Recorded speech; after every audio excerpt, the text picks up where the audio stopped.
Yo, yo, yo, yo, what's going on? What's going on, y'all? It is your boy Skywalker. We are here. We about to have a conversation. I don't know how long this one is gonna be because I got another thing. I got a few things to wrap up. Today is my birthday week. You know what I'm saying? So we're gonna be in here having these conversations for a little bit. We're gonna mine this thing on out and then we're gonna dip on out of here. You dig? I want to say much love to everybody. Thank you for everybody that will be taking place in the live chat and everybody that will be checking this out on replay crew as well. You dig? We are here and we are live. Man, oh man, oh man, oh man. We here to have a conversation. This Jimmy Kimmel situation has definitely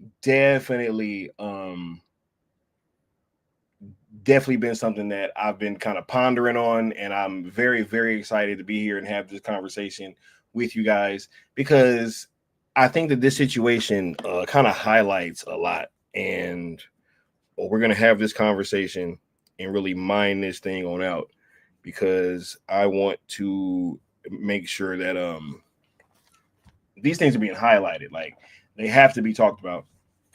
Um, if you guys didn't know, recently, last week, I believe Jimmy Kimmel got fired from, or his show was suspended indefinitely, due to I believe it was a Next Star, if I'm not, or wait, or was it Sinclair? Right. Let me make sure that I'm getting this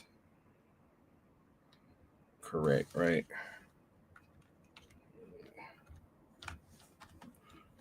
Yeah, I think it was Sinclair. Yeah, Sinclair. Right. Um,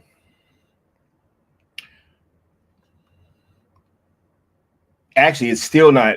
Even though the show's going to come back tonight, it's still not going to air on the Sinclair stations, right? Which is very, very telling. But we're going to make sure that we still mind these conversations out, most definitely. So, um, he got his show suspended indefinitely due to comments that he made regarding the Charlie Kirk killer situation, and he was then kind of relieved of his show, right? And it is under my understanding that the viewership that he was having and the key demographic that they were looking for was quite low, and so they had kind of been looking for a reason to kind of do this anyway. I mean, if you look at it, a lot of these kind of talking heads have been having to take pay cuts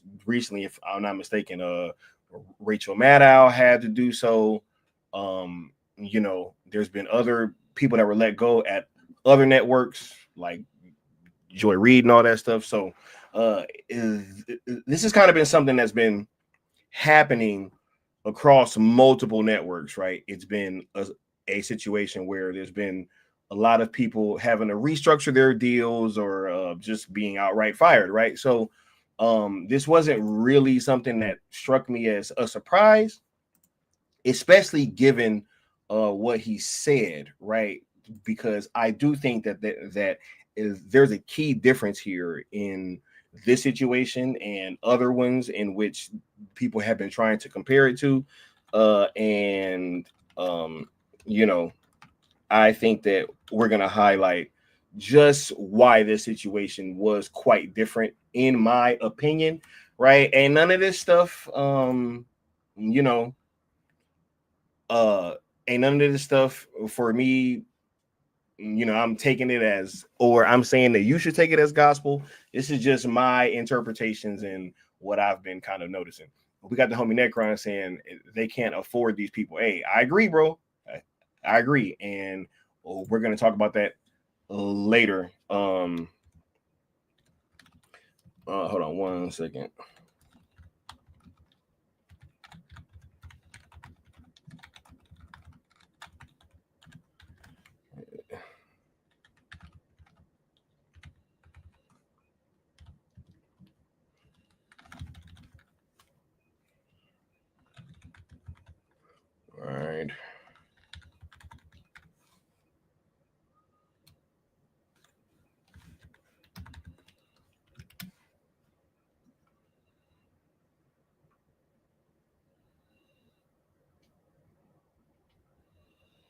Yeah.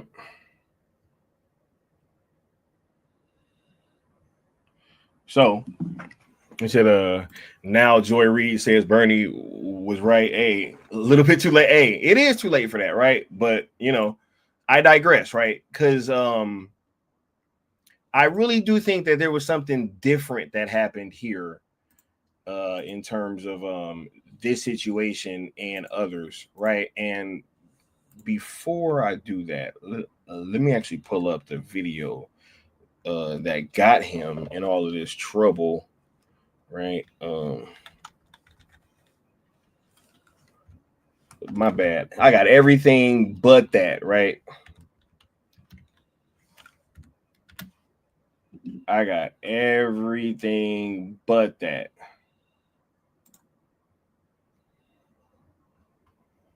All right.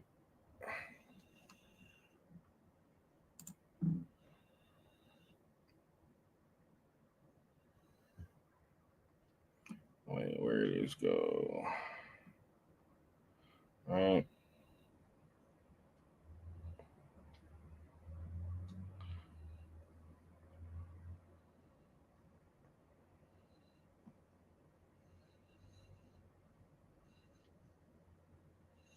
Okay, there we go. So let's bring up the comments first. Let's bring up the comments first, right? What got him in trouble was this little part right here, right? So all reports, including Variety's breaking coverage, pointed to Kimmel's comments about 2 minutes into Monday's monologue. We hit some new lows over the weekend with the MAGA gang desperately trying to characterize this kid who murdered Charlie Kirk as anything other than one of them, and doing everything they can to score political points from it. Now, we're gonna sit there and we are going to leave that right there for now, because I would say that trying to say that this kid was a MAGA child, was a MAGA kid or a MAGA disciple or whatever, I would say that that is categorically false, right? But before I say something else or bring you guys somebody else who also thought that it was categorically false, right? I'm going to share this right now. You can just Google this, right? I said, is it illegal to lie on FCC airways about the history of an attempted murderer, right? And the AI overview says broadcasting false information about an attempted murderer can be illegal, subjecting the broadcaster to both civil defamation lawsuits and potential FCC regulatory action, right? Which is immediately what happened from the jump. The FCC chairman warned that, hey, we might be able to take action, right? And I'm going to bring up in a little bit how we know that this wasn't the FCC's doing now, because he's back on fucking television, right? Like, so we know it wasn't the FCC, right? It was the people that might be liable for defamation lawsuits and potential regulatory action, right? So, just to start the conversation off, no, you cannot get on FCC airwaves and lie about the history of somebody who just assassinated somebody.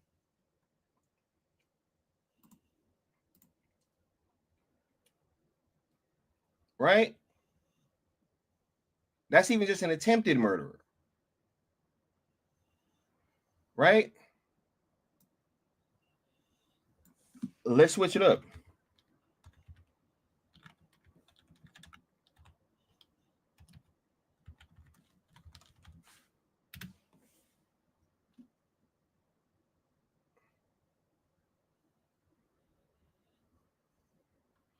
right?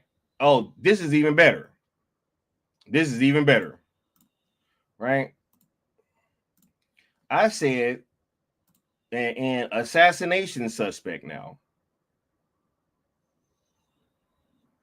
right? While lying about an assassination suspect's history on FCC airwaves is not a criminal offense under the First Amendment, it can lead to serious legal consequences, including civil lawsuits for defamation and regulatory actions by the FCC under specific circumstances. The specific consequences depend on intent, the type of information broadcast, and whether the person is a public figure, which I would argue that he is. Right? Are we going to argue that he's not a public figure? Can't do that. Right? We can't say that this man's not a public figure. Right? Bow, right here. FCC chairman warns ABC. Right? Over Jimmy Kimmel comment. Just warned him.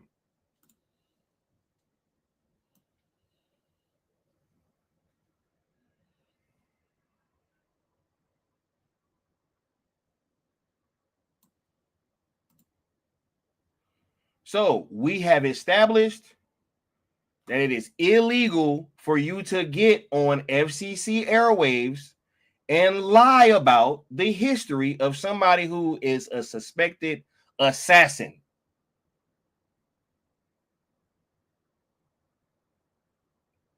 Right? Now, it's not just me that agrees that, hey, he shouldn't have said that, right? It doesn't matter how you feel about him getting fired. You can't say that, right? And, you know, Jimmy, look, I don't think what he said was exactly right. I don't. We don't agree on that.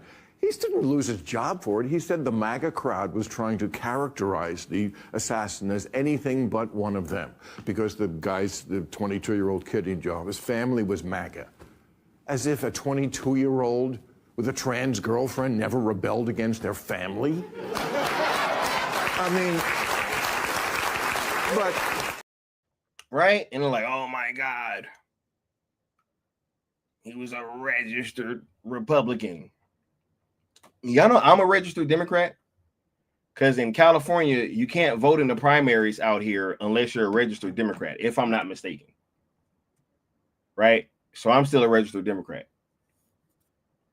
What does that mean? Right?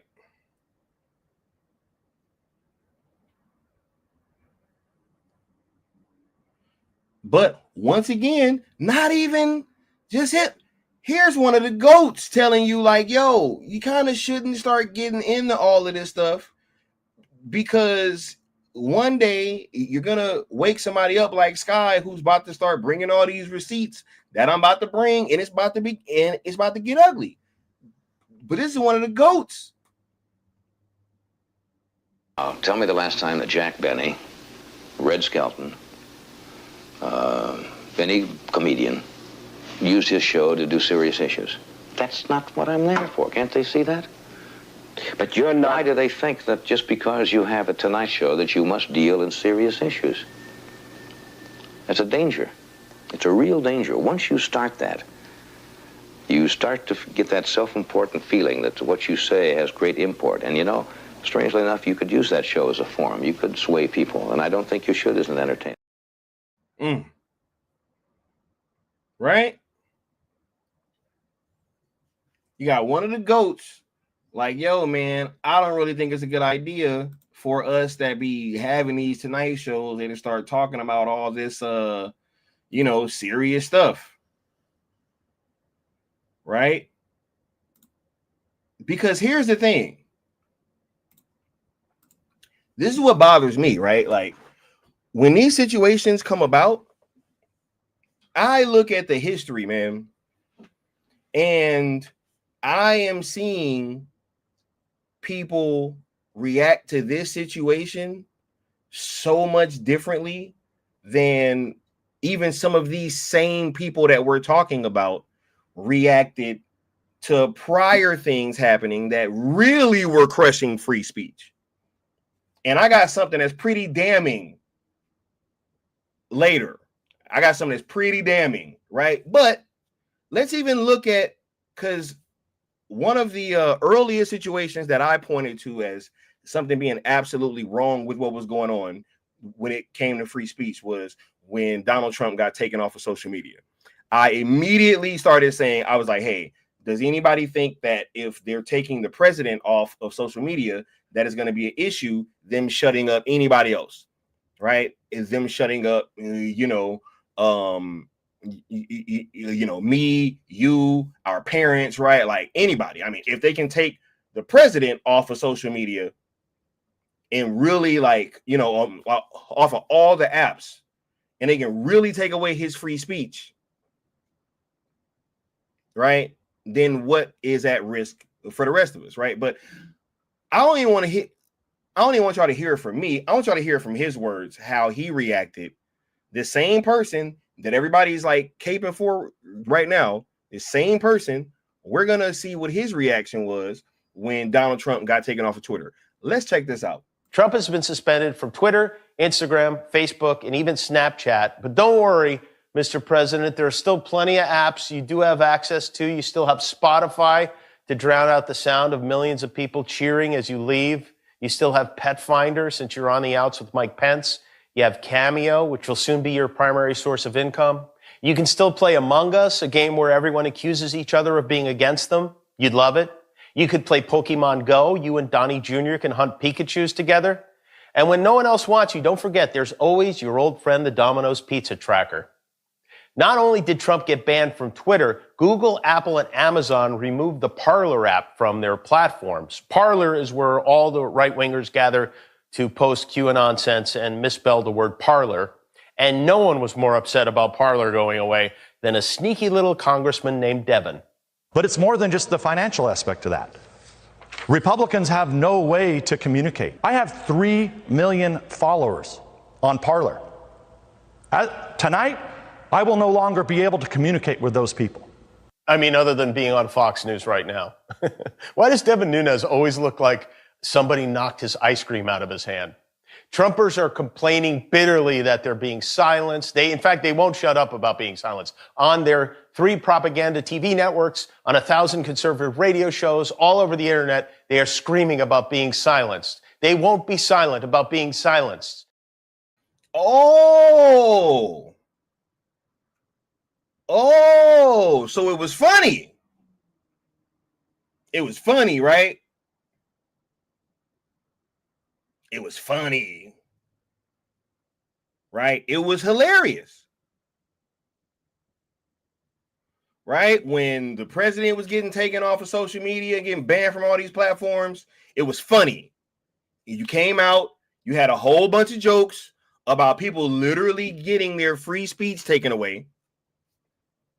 Oh my God, I got so many damning videos, yo. But look, you got people that was literally getting their free speech taken away. Y'all thought it was funny. It was like people laughing, right? But let's even go with something a little bit more like apples to apples, right? When Tucker Carlson got fired from Fox News, right? Let's see what he had to say.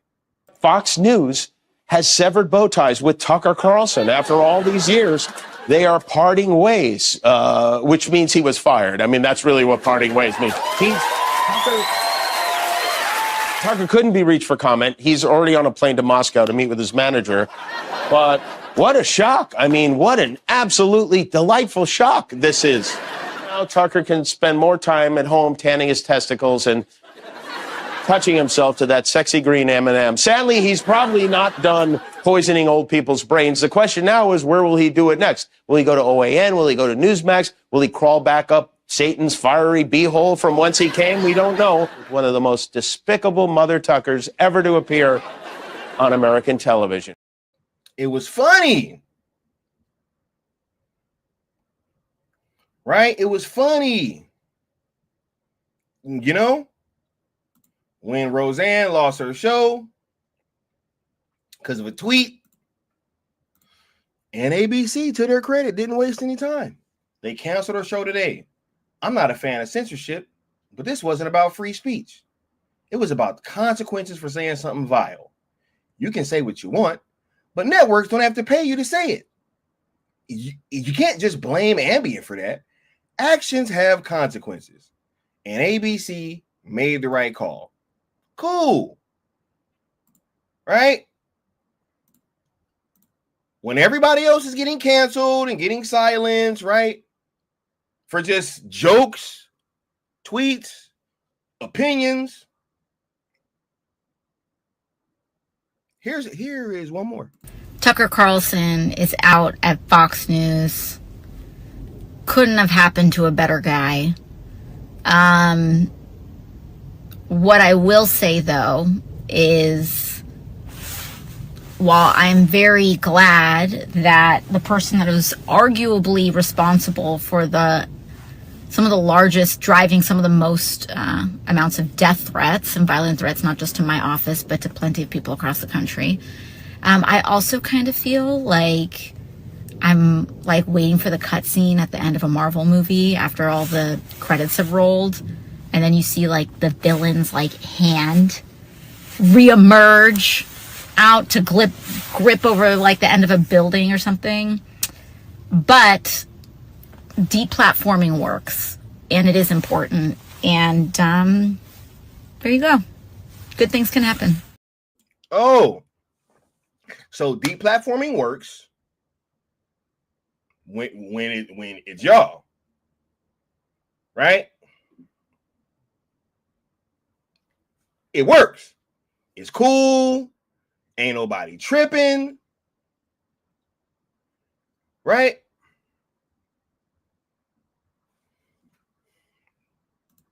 It is all good, right?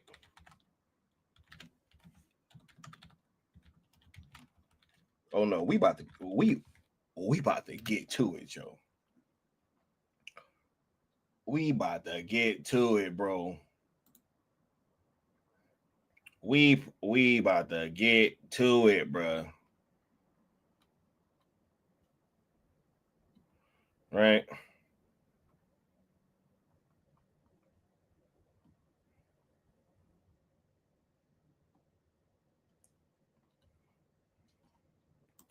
We about to get to it. Oh yeah, this is gonna get surgical. This is really, really about to get surgical, right? Because it seems to be not no fun when the rabbit got the gun, right? When you literally have somebody lying on FCC airwaves, which I just proved is illegal.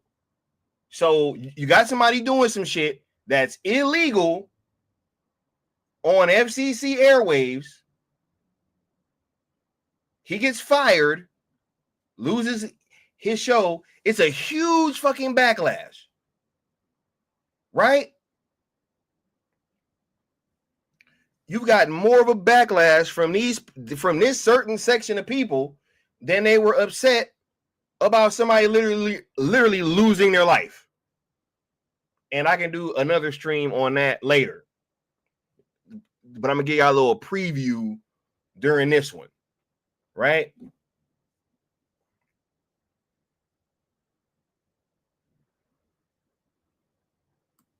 But just this whole art, all these like whataboutisms and who is really doing what, right? I want you to check this video out, and then we'll go into something that proves one of these things is so true, right? Right after. But do you accept, Carrie, that it's not just a one-sided problem? That political violence and violent rhetoric is a problem on both sides of the divide, and it's incumbent on everybody in a position of authority and influence to take the lead here in trying to just tone things down? There's been a few cases where it goes from the right to the left, but there's been an exorbitant number where it's coming from the left to the right. And you can't deny that. If you add it all up, it's just more violence. I mean, President Trump was nearly assassinated. There's another attempt on his life. God knows how many they've averted. Charlie Kirk was speaking to students when he was taken out by an assassin's bullet. We've seen the case in D.C. where leaders there were shot while at a baseball game and nearly killed.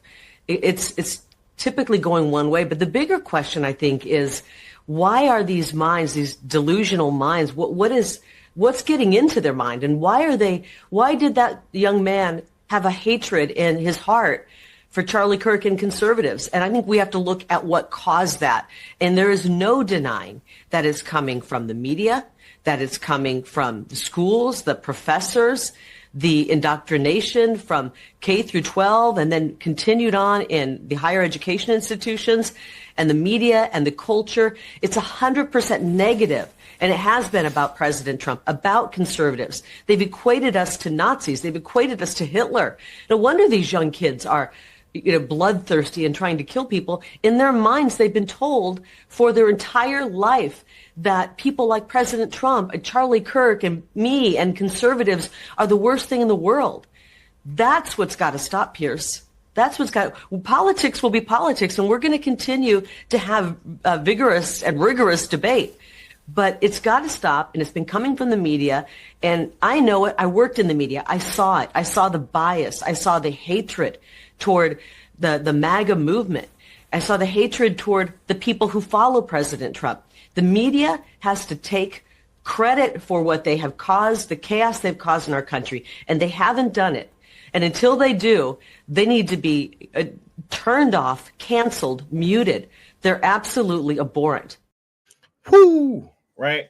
She said there's two things that she feels has been driving this stuff.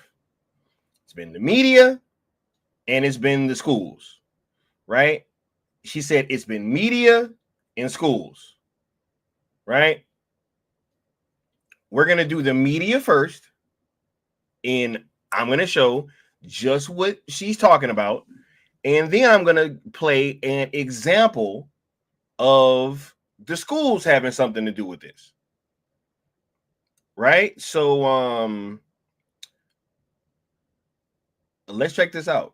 Inscriptions on the 3 unfired casings read, "Hey fascist!" exclamation point, "Catch!" exclamation point. Do you think Donald Trump is a fascist? Yes, I do. No one has ever been more dangerous to this country than Donald Trump, and he is a fascist to his core. Hey, let me shut down the city! We are at war! We're in a war right now. We are at war. So you have to be willing to do whatever is necessary in order to save the country.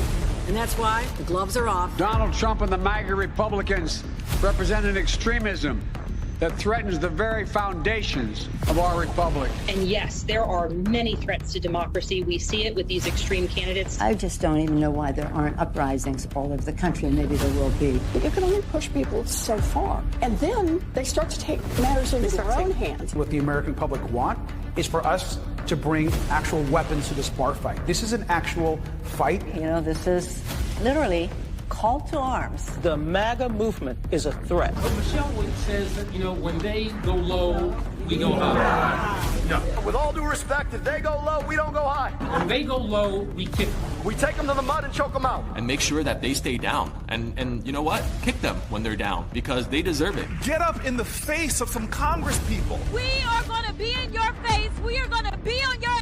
We have to fight this in the streets. We're going to fight it in the streets. It's time to step out of your comfort zone and step out into the streets. To our Republican colleagues, if you do not see the light, we will bring the fire.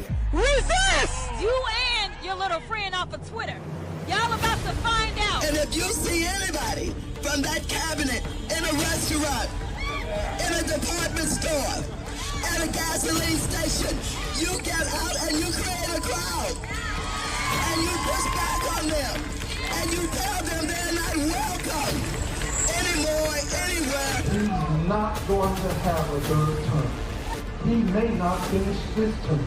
Yes, the last few days you woke up thinking there might be news. Just saying. There will be news sometime, just so you know. There will be news. Just sit back on the sidelines and say, oh, well, don't worry, this will all work itself out. They're still going to have to go out and put a bullet in Donald Trump. Woo!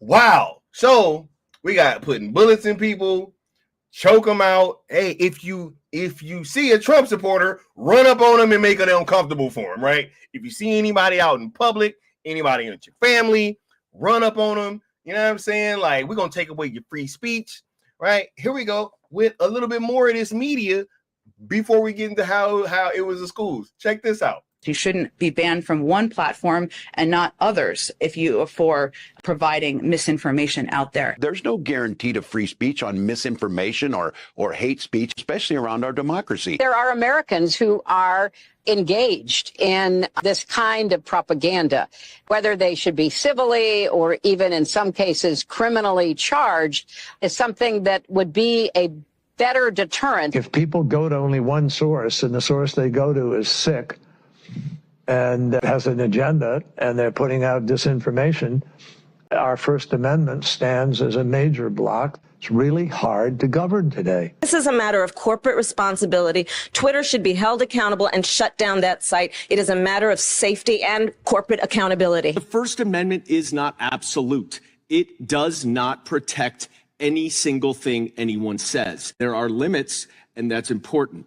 And what this committee has been trying to do for the last year and a half is to chill the federal government from monitoring what is going on social media. When you look at what Tucker Carlson and some of these other folks on Fox do, it is very clearly incitement of violence. Very clearly incitement of violence. I believe that when it comes to broadcast television, like Fox News, these are subject to federal law, federal regulation in terms of what's allowed on air, what isn't. So my biggest concern is that your view has the First Amendment hamstringing the government in significant ways. Wait. So they not only calling for like violence, you know what I'm saying, just outright saying, hey, run up on people, right? We putting bullets in people, right? You got to kick them. You got to drag them into the mud. You got to do this. You got to do that. You know what I mean? All of these things. But yet, Jimmy Kimmel can't lose his show for literally lying on FCC airwaves. That's a bridge too far. Firing Jimmy Kimmel is a bridge too far. Right? But that lady said, look, it's not only the media. She said it's the schools also. I mean, here, look, this ain't my take. This is from a concerned parent who has something to share with everybody in regards to this situation. This was my turning point.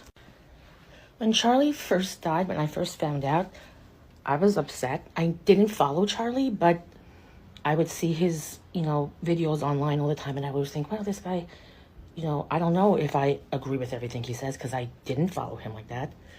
But this guy has like this open dialogue. It's very refreshing. I never saw it, and I respected him for that. Now, I'm a registered Democrat, but for the last 3 elections, and before that even, I don't vote for party. I vote for whoever I think is going to be the best and whoever we need. Having said that, I have realized that I do lean more on the conservative side now. But the one thing that really brought it home for me, the day Charlie died, my daughter came home from school. She's 11 years old. We live in Jersey, in Hudson County. It's very Democratic, liberal area. And, my daughter goes to school. They're in 6th grade. These children have a lot to say about Trump supporters. And my daughter, from peer pressure and whatever, has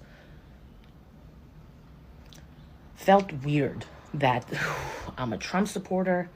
And when I asked her when she got home if she knew who Charlie Kirk was and what happened, she turned to me and said, yeah, I hate that guy. And that was my turning point. We never spoke about Charlie in this house. We never even, like, I don't even know if she's ever seen his stuff. And I'm really getting sick of people quoting him and then me having to go and find the transcript of that specific quote and send it to them. And then come back to me and go, oh, yeah, okay, I understand now. I'm getting tired of it. My turning point was when I realized they're influencing my children. For real. This isn't, oh, they're teaching this in school. No, this is actual influence of for my child to turn to me and say, I hate him. For no reason. She couldn't back it up. That was my turning point. There you go. Having an 11-year-old girl coming back in the 6th grade, sharing with her mom that she hates Charlie Kirk out of nowhere. They said it's the media and it's the schools.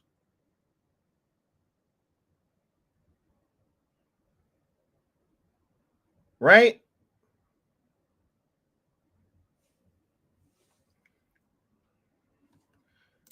But here's my thing, right? I want to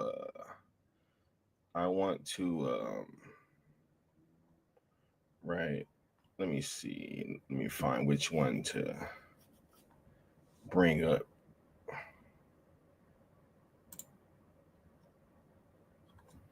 All right, let me find which one to bring up. Here we go.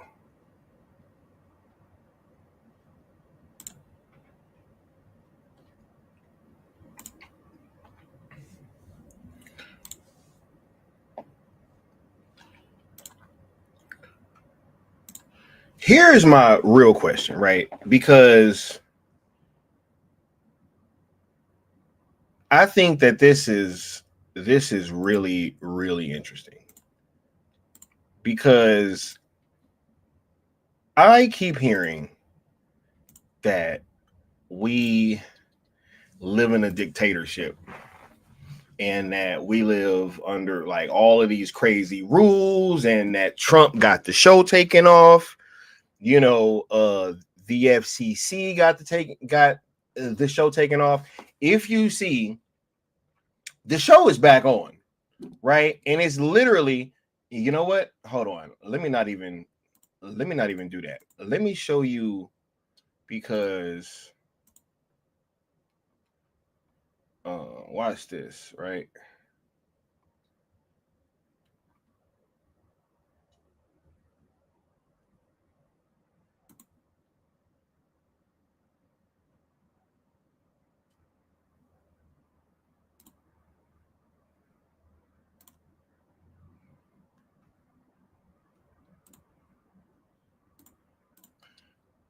Because here you have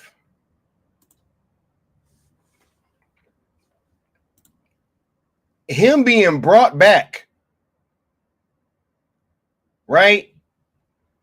Just because Disney said, no, we're bringing the show back. So now you got the people that actually license this stuff, right? Because they own a bunch of the ABC stations, right? They're not rocking with it. But Disney's bringing it back. So here's my thing. Do we live under a dictatorship or not, dog?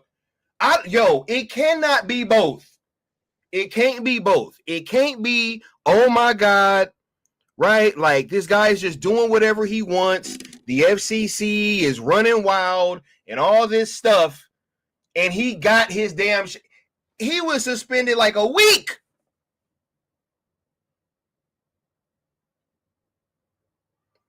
And all of a sudden, right, he got his show back. Do we live under a dictatorship or not?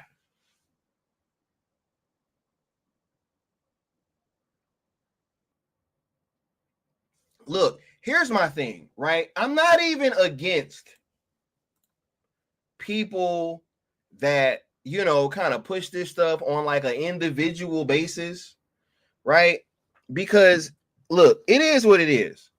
Because I think I know why these people are really mad. I think I know why they're really mad. I think that they're really mad because this show is a huge part of the arm and the way that they get their stuff out there, yo. And they don't want it to, they don't want to lose it. Right? And, you know, because of what I do, like outside of like just this, you know what I'm saying? Like I end up interacting with a lot of people that are connected with the industry. You know what I'm saying? With all this stuff. And I live in California. And so I also see a huge influx of just support for this stuff and like all everywhere, right? It's not that I think anybody else that kind of feels the way that I feel. I don't think that it is the fact that we disagree that bothers me, right? It is the fact that these things are spoken with such vitriol and disdain for anybody that does not think like you. That is my thing. I'm tired of like hearing or reading that like I'm some fucking, you know, mental slave, or I'm stupid. I don't know what I was doing. I didn't know what I was asking for when I voted. You know, right? And like just all of these things that are spoken about with such finality and vitriol and disdain for people that do not agree with you. That is the fucking problem. I don't think that, you know, people just like in and of itself have a problem because anybody doesn't agree with us politically. Right? But it's the fact that anybody that doesn't go along with this shit is made to feel like, yo, man, you don't know what you're talking about. You're weird. You're evil. You're this. You're that. Just because we don't agree on some shit. And then you see that, hey, when like it ain't no fun when the rabbit got the gun, right? Like it's cool. Y'all can just say whatever. There's no consequences, right?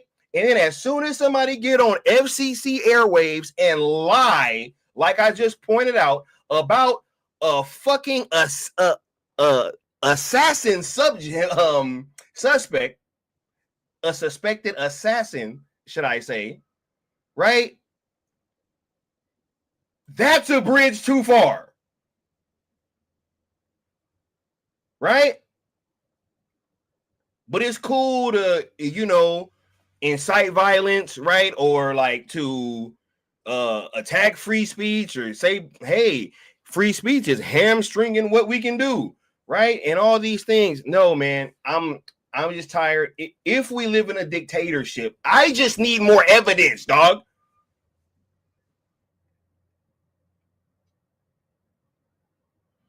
Because I heard Trump got him taken off and the FCC got him taken off and he's right back on Disney. So which one is it?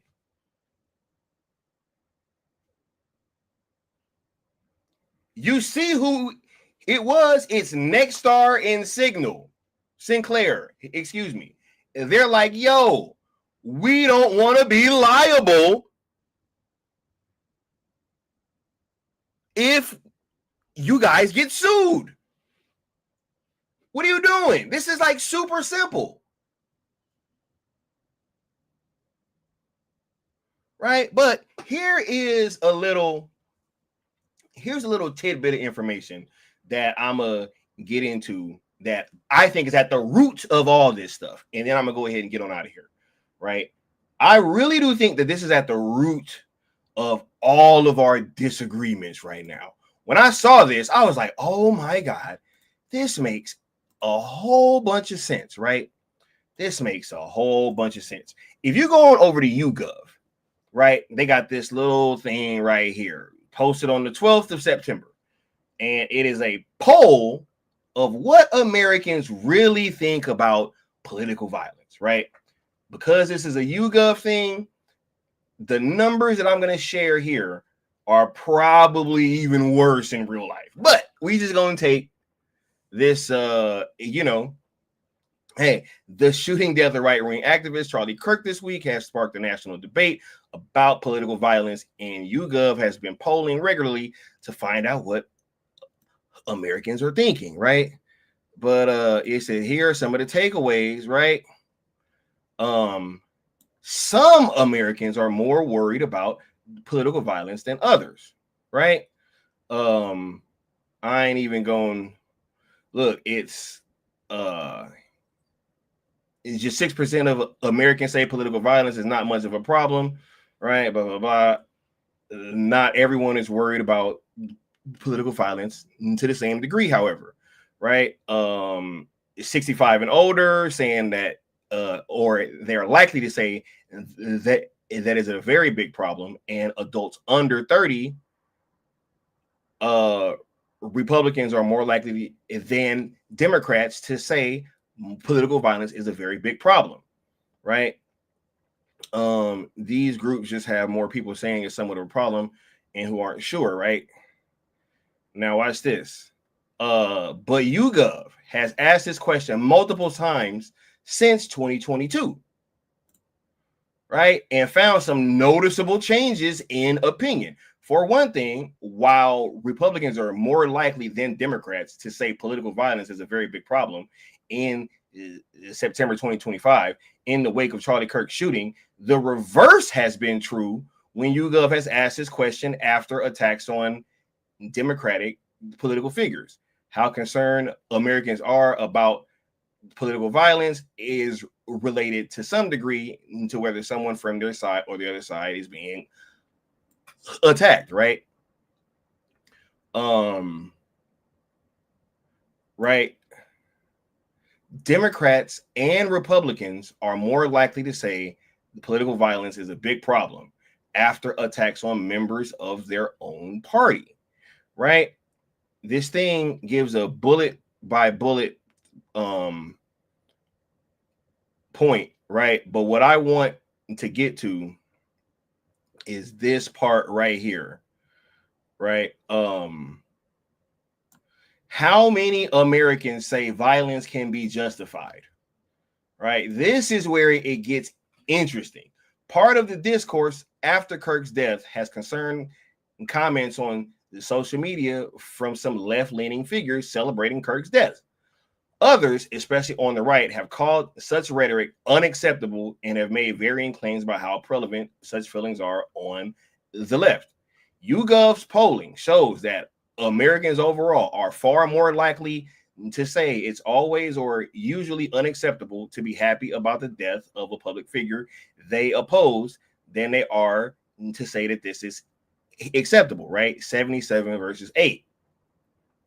It is true that liberal Americans are more likely than conservatives to defend feeling joy about the deaths of political opponents. 16% of liberals say this is usually or always acceptable, including 24% of those who say that their ideological that their ideology is very liberal, and 10% who say they are liberal but not very liberal. That compares to 4% of conservatives and 7% of moderates. So it starts right here, right? Hey, 24%.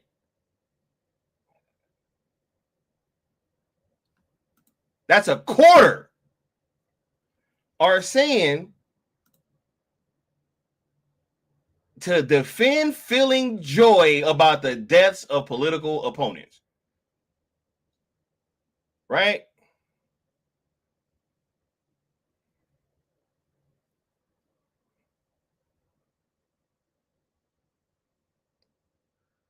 But even among the very liberal, the share who say it's unacceptable to feel joy about the deaths outnumber those who say it's acceptable. You know, but hey, whatever, right?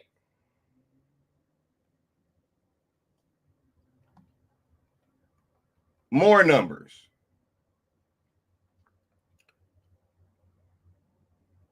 Most Americans say it's unacceptable to be happy about public figures' deaths, but younger and more liberal Americans are more likely to call it acceptable. So now we got, right, hey, it's acceptable. These numbers just keep going on and on. And it gets to the point where you can see, look, most Americans across the political spectrum say political violence is never justified, but younger and more liberal Americans are more likely to disagree, right? Do you think it's ever justified for citizens to resort to violence in order to achieve political goals? This is 25% very liberal. Say that's cool. Compared to 5%. Oh no, 3%. Here we go. They're 8 times more likely to say it's cool. Right? So I'm just saying, cut the horse shit.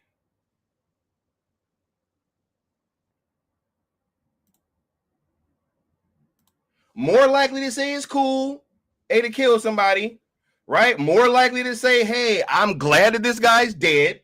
More likely to celebrate all of these things.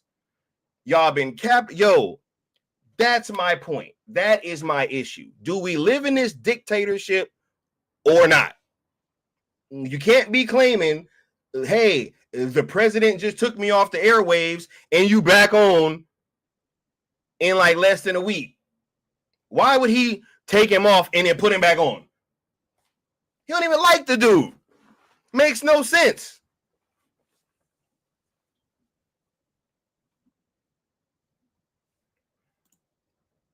They literally got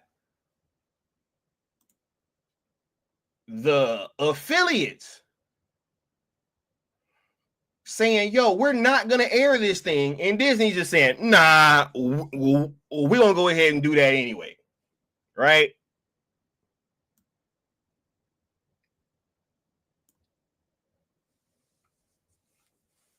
Anyway, I'm about to get on out of here.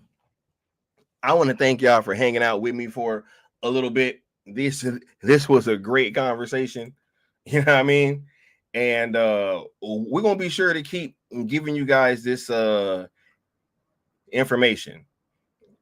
You know what I mean? And we're going to end it with this. Today, Carl Malone talking about health. Carl Malone, healthy as horse, but everybody not so lucky. All kind of Americans infected by diabetes. Diabetes infect young, old, women, men. And here Carl Malone whole thing. Why they call it diabetes? That get people all riled up. That's what Carl Malone say. Change name diabetes to live-beatis.